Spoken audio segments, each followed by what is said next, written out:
Hi to all, मैं दीक्षा welcome करती हूँ आपका आज के सेशन में। कैसे हैं आप लोग? उम्मीद करते हैं सभी बिल्कुल ठीक होंगे और अपने अपने परीक्षाओं की तैयारी में जुटे होंगे। बच्चे कुछ दिन बचे हैं, आप लोग लगे रहिए, मेहनत कर रहे हैं, फल अवश्य ही मिलेगा।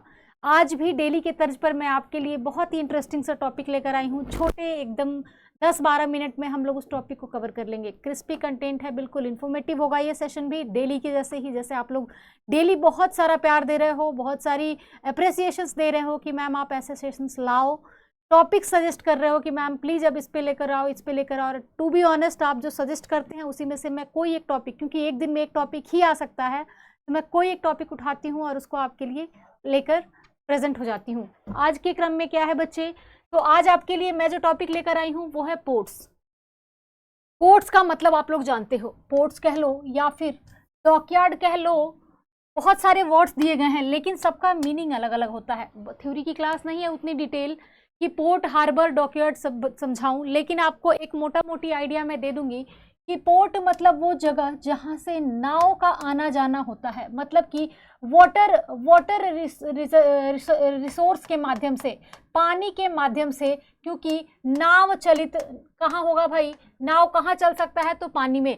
तो पोर्ट वो जगह होता है जहां नाव की कंटेनर्स आती हैं, नाव आती है, खाली होती है, वापस वहां से दूसरे बंदरगाह पर जाती है, फिर वहां मतलब एक्सपोर्ट इंपोर्ट एक तरह से संचालित होता है। यहाँ से एक्सपोर्ट इंपोर्ट एक तरह से क्या होता है, संचालित होता है, ठीक है ना। अब दूसरी चीज कि वाटर को या वाटर रिसोर्सेज को या पोर्ट्स को इतनी कंसिडरेशन क्यों है, तो एक चीज तो ये कि ये अदर ट्रांसपोर्टेशन से थोड़ा सा कॉस्ट इफेक्टिव होता है, थोड़ा सा कॉस्ट वाइज भी देखा जाए तो ठीक ठाक, और एक बार में बहुत ज़्यादा सामान आप एक बड़ी सी शिप पे लाद के एक से दूसरे जगह, इंडिया अब्रोड कहीं भी भेज रहे हो, हर जगह भेज सकते हो।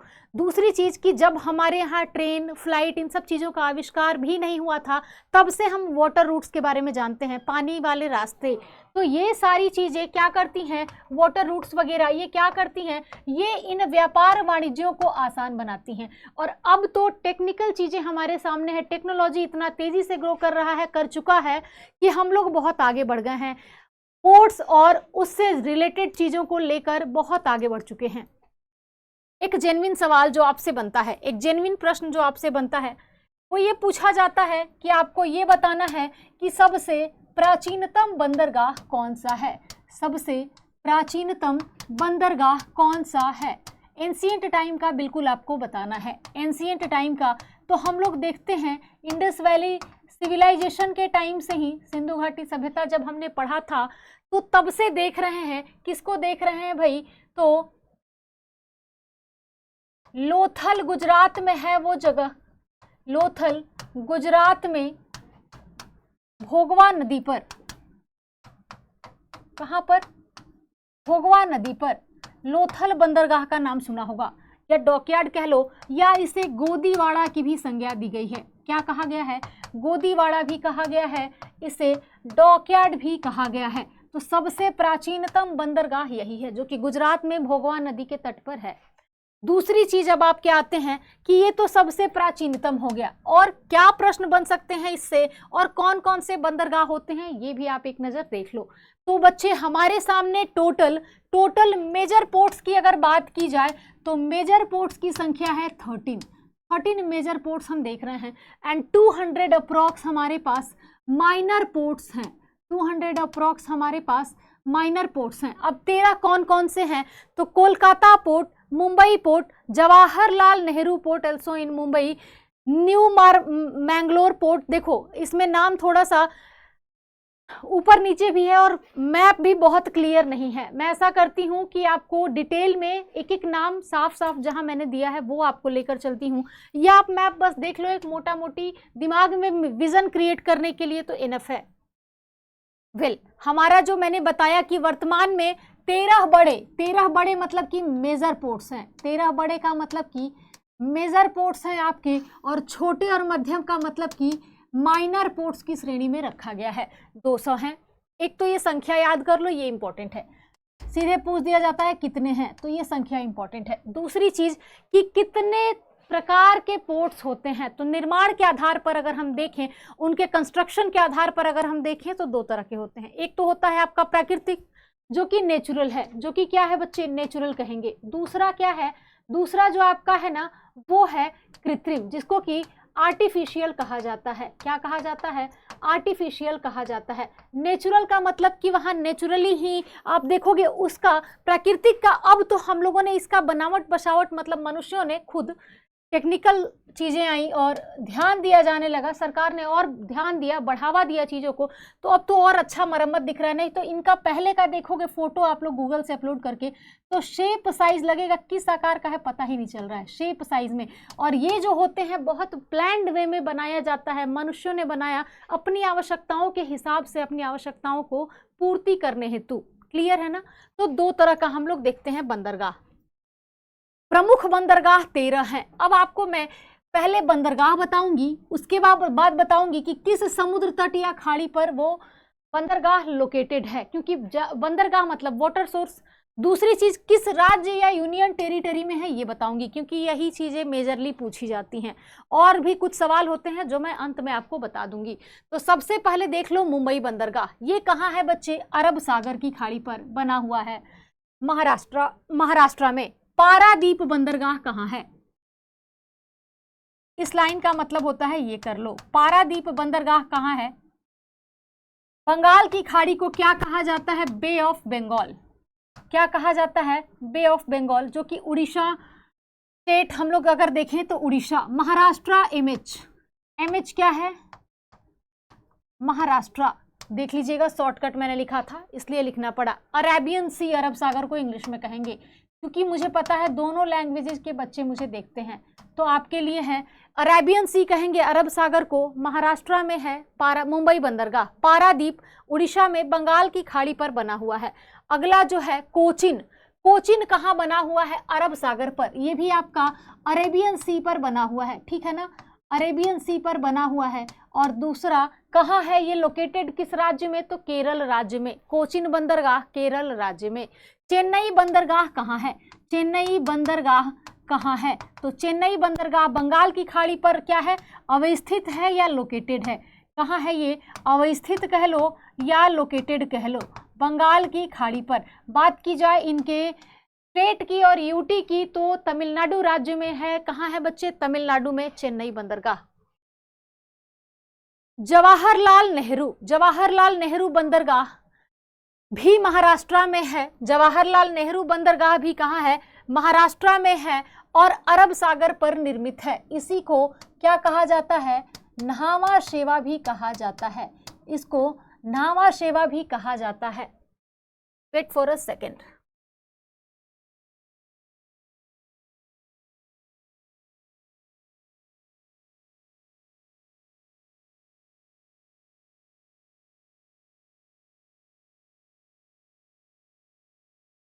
No, not like this.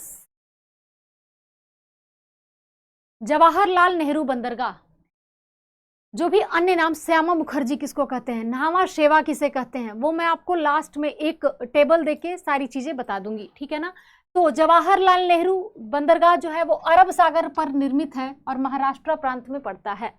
Tuticorin बंदरगाह कहाँ है, तो बंगाल की खाड़ी पर निर्मित है। ये भी आपका बे ऑफ बंगाल पर निर्मित है और तमिलनाडु राज्य में इसकी हम लोग स्थिति देखते हैं। बात की जाए अगर कांडला बंदरगाह की तो गुजरात में पूछा भी जा चुका है, पहले भी बहुत फेमस प्रश्न रहा है।